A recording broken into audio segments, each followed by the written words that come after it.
umanong pag-asang maipasa sa Kamara ang anumang panukala na naglalayong baguhin ang probisyong politikal ng konstitusyon. Ayon yan mismo kay House Speaker Sonny Belmonte. May ulat on the spot si Sherian Torres. She? Maris, iresahan ng tinutukan ni Speaker Feliciano Belmonte ang anumang tsansa ng pagpasa sa Kamara ng anumang panukalang batas na tumatarget na baguhin ang political provision ng 1987 Constitution. Unang-una na sa tinawag na hopeless ni Belmonte ang panukalang batas na Cagayan de Oro City Representative Jesus Rodriguez na magsusulong na palitan ang bicameral system of government ng gaya sa Amerika na federal system. Masyado raw magiging masalimuot at divisive ang sitwasyon kung hahaluan pa ng political provision ang pinag-uusapan sa Kamara ngayon na economic charge, sabi ni Belmonte. Inman, hindi raw titigilan ni Belmonte ang mga kasamang kongresista at tawaghain ng political charge bills dahil karapatan niya ito ng mga mambabatas.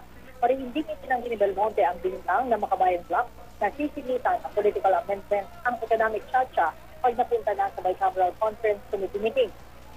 Ang House at LP leadership nagsulong ngayong umaga para sa kanilang monthly mini-lena.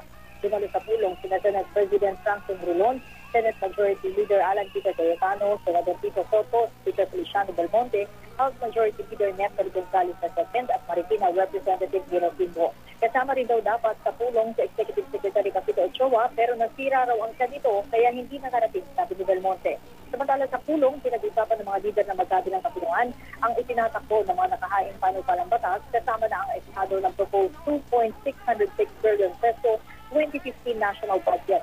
Dito rin daw napagkasunduan ni Belmonte at Senate President Drilon na wala nang kailangan pag-usapan pa sa issue ng political charge. Yan muna ang latest mula dito sa Pasig City. Balik ko, Marie. Maraming salamat, Sherian Torres.